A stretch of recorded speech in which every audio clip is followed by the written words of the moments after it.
Labis na nagpapasalamat ang gobyerno ng Pilipinas sa magandang loob na ipinakita ng hari ng Saudi Arabia nang punan niya mismo ang kulang na blood money para maisalba ang buhay ng isang OFW doon na 11 taon na raw na nasa death row. Kukumpletuhin na lamang daw ng ating Department of Foreign Affairs sa mga papeles ni Rodelio Dondon Lanuza para tuluyan ng makauwi at makasama ang kaniyang pamilya. Balitang hatid ni Jiggy Manikad. Taong 2000, 5 taon mula nang magtrabaho siya bilang architectural draftsman sa Saudi Arabia, napatay ni Rodelio Dondon Lanuza ang isang Saudi national na nagtangkaw manong humalay sa kanya. Sa kabila ng pag-iit na self-defense ito, sinintensyahan siya ng kamatayan noong 2001. Humingi ng tawad si Lanuza sa pamilya ng biktima para hindi mabitay. Taong 2011 ang pumayag sa wakas ang pamilya kapalit ng 3 million Saudi Riyal blood money o katumbas ng 32.4 million pesos.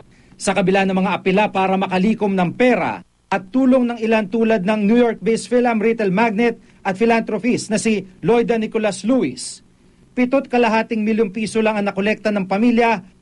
Wala mang deadline, nangamba raw silang posibleng magbago ng isip ang pamilya ng biktima, pero hindi sila pinanghinaan ng loob. Humihiling po ako sa inyo ng dasal para sa kanyang paglaya. At ganoon din po, namamalinos din po ako sa inyo na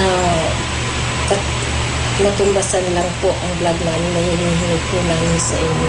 Ang pananalig ng pamilya ni Lanuza sinuklian ng tadhana. Bilang royal gesture, mismo ang hari ng Saudi Arabia ang pumuno sa kulang na pondo na katumbas ng 24.9 million pesos. Sabi ng embassy, we want you to be the first to know of this good news.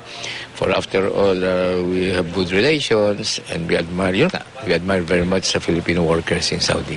We just must thank them for this humanitarian gesture. Not everything in life can be explained. So we just thank the Saudi Arabia and the government of the custodian for this act of generosity. Sa oras na makalaya na si Lanuza, kukumpletuhin na lamang ng DFA ang mga papeles niya para tuloy na makauwi sa kanyang pamilya dito sa Pilipinas. Jiggy Manikad, GMA News.